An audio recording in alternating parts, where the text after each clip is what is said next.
Okay, paalis na tayo. Biyahe na pa uwi.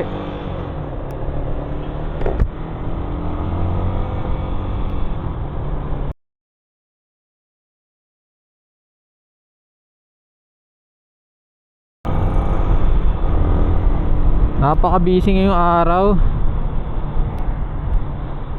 Ay, dami kong ginawa.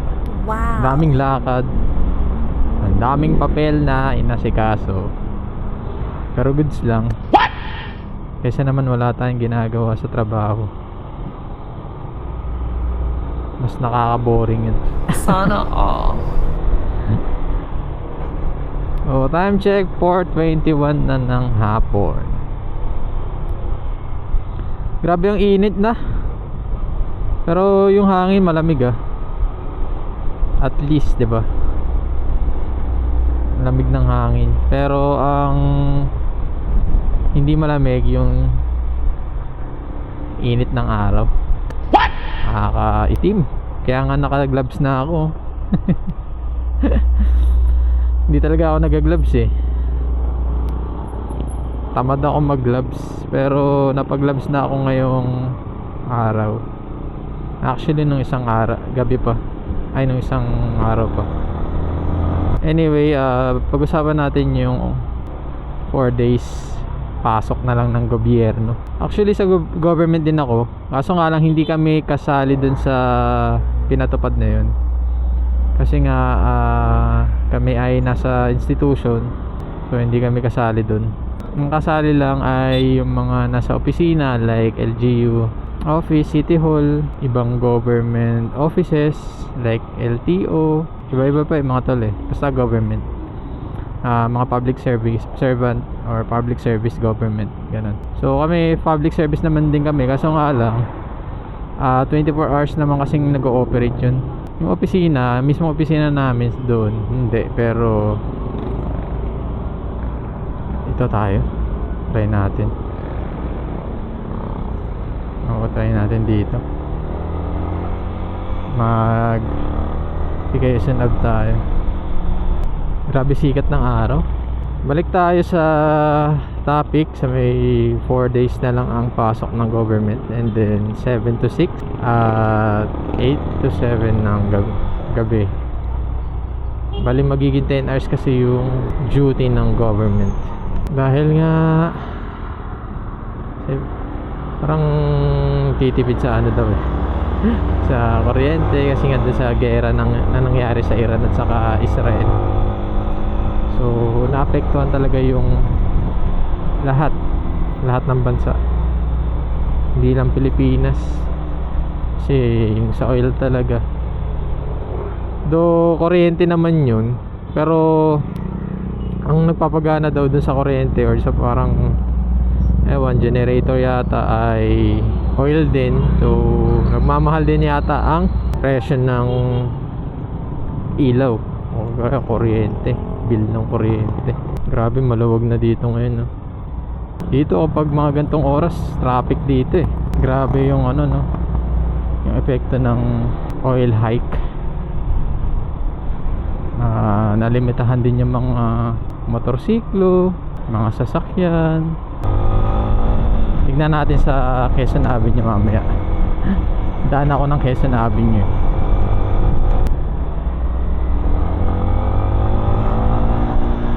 Nandito pa lang tayo sa Tumana. Tumana, Marikina. Yan. Ito maganda rin ditong bridge na to eh. Tapos dun yung park, maganda yung park dun. Dito rin ata. Madalas pinagja-joggingan.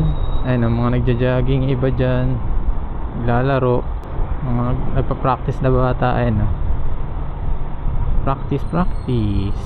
Ang estimated oras na uwi ko mga tol is 1 hour. Pero dito tayo dadaan sa Quezon Avenue kasi, kaya siguro mga nasa 45 to 50. Pag sa Cubao kasi ako dumaan, tapos nag-e-road ako, estimated yan mga 1 hour talaga. Pero dito less than 50 minutes lang. makakauwi na ako sa amin. Lalo na pag hindi traffic, siguro mas maaga dun. Ganda ng classic ni Kuya. Minsan parang gusto ko mag-classic din eh. What? May feeling ng naka-classic na. Ganda siguro.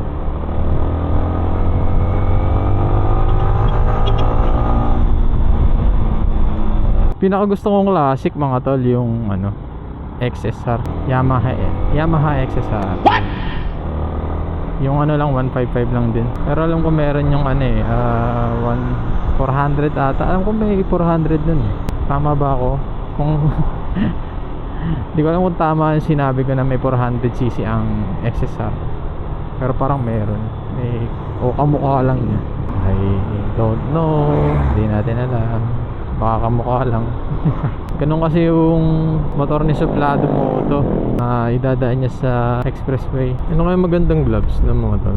Meron naman ang Rusi na classic bike. Parang kagaya sa katrabaho ko. Meron naman Cafe Moto ata yun. Motorstar pala, sorry mo. Cafe Moto. Motorstar, 400cc siya, expressway legal, and then nasa around, wala pang 100k yung niya eh, yung pinaka price niya, SRP niya. Kalimutan ko lang yung pangalan. Pero ang niya, classic bike talaga siya. Maano lang ata siya eh. Mababang seat lang yata siya. Pero expressway legal.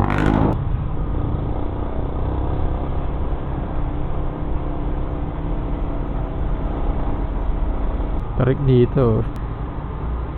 Yun. Nakangas nun ah.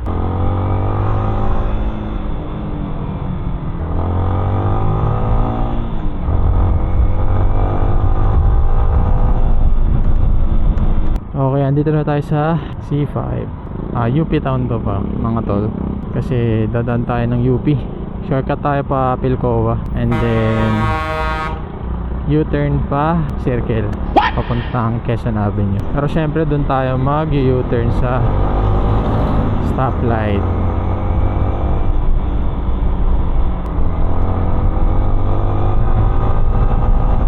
Medyo traffic pero di naman gaano. Dito kasi pauwi na to. Dito pa southbound, southbound papunta ng Commonwealth, and then pa Tandansora din ay ang alam ko. Medyo maluwag ng aking clutch. I-adjust ko na to. Kaya mga tol, hanggang saan yung clutch nyo sa mga sniper user o kaya sa mga clutch users dyan, mga motor ID clutch, hanggang saan yung nyo, yung pinaka gamay nya na clutch, yung parang kaagat siya. O kasi medyo mataas yung gusto ko, para kahit half clutch lang siya kumakagat na, hindi mo kailangan pigain talaga ng sobra. Yung pigang-piga ka like ganyan o ganyan. Ako kasi kapag pumiga lang, ganito lang, half lang talaga, hindi ko sinasagad yung pika. Kaya maluwag na kasi. Pero may adjust to eh. May adjustment to. Pwede mong mahigpitan. Pwede tumaas ulit yung clutch or bumaba. Pero sa mga may adjuster kasi, tataas din to yung space niya. Kumbaga kung medyo maliit or maikli lang yung daliri ng kamay mo, nahihirapan ka. Do ako, malaki naman to. Malaki. Mahaba naman. Saktuhan lang. Neutral Okay. Labas na ng UP.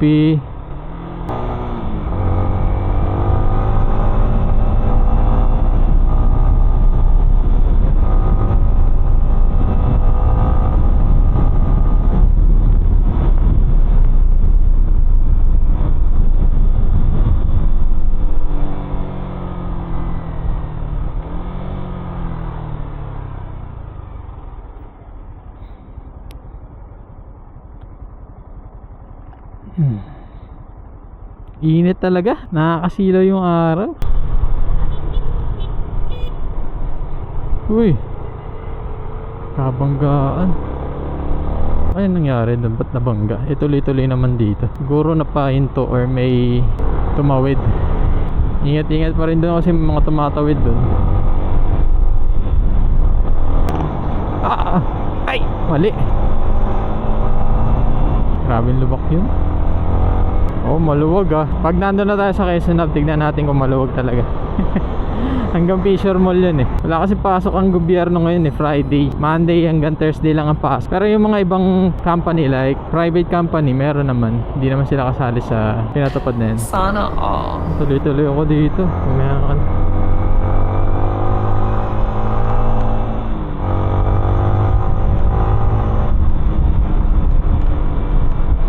Yung patag na rin dito ah. Naka-asphalto na ulit ah.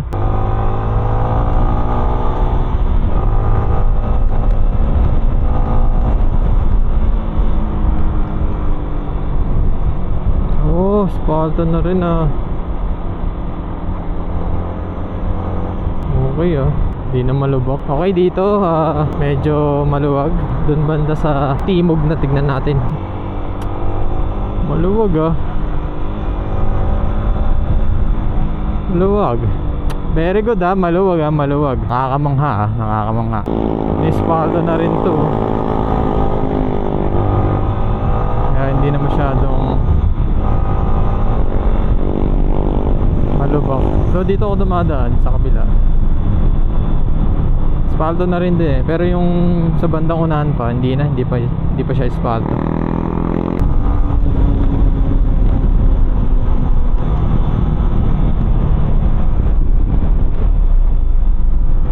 Bagong asfalto nga lang.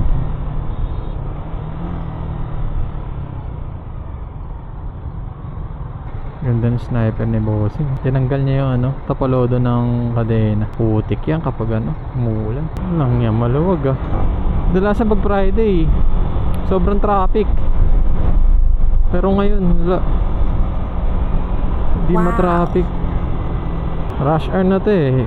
4:51 na. Di pa rin traffic. Luwag eh. Dito rin ang matraffic talaga na area. Fisher Mall and then going to Araneta Ave. Kaya medyo nagta-traffic dito kasi dito banda sa right side ng Araneta ay may traffic light dun. So matagal din ang traffic light dun kaya nag-traffic. Pero sakto lang naman. Hindi siya ganun ka-traffic.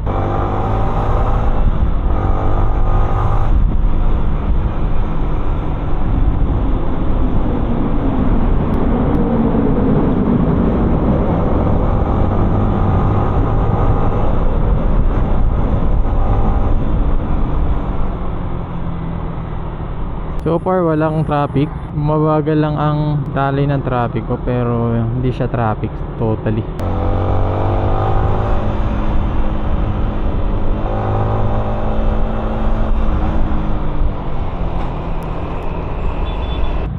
Projector din siya na na headlight mga tol. Yung pinakabit natin. Gusto ko sanang tanungin eh kung may huli ba. Ay hindi, kung pasado ba sa LTO. Wala eh, pero wala kasing traffic light dito. Doon pa sa Blumentritt Road. Okay na yan, goods na yan.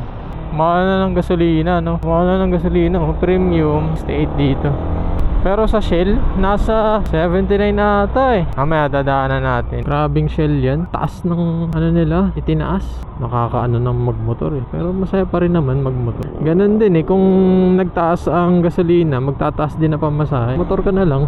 Sakit nga lang sa wallet o kaya sa bulsa. Pero mas convenient pa rin may sariling service. Ganun din, tataas din ang pamasahe. Di magmotor ka na lang. Kawawa lang yung mga kotse. Taas ng diesel ngayon. Dito sa Petron, ayun, extra XC 74 sa Shell. Ang mahal.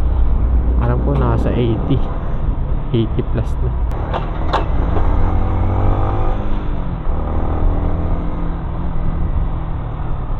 Bakasan na natin.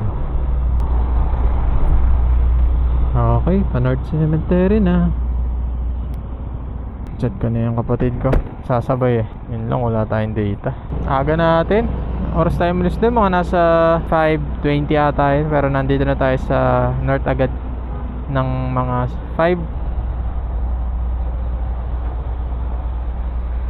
Okay, dito muna tayo. Hintayin natin yung kapatid ko. Sasabay umuwi yun eh. Alam, maglalakad pa. Okay mga tol, bali dito ko natatapos yung ating video Lapit na lang naman kami. Hintayin ko na lang dito yung kapatid ko. Like and subscribe mga tol. Hit the bell para lagi kayong notif sa aking video. So this is JMT Vlogs. See you next vlog. Peace out. Bye.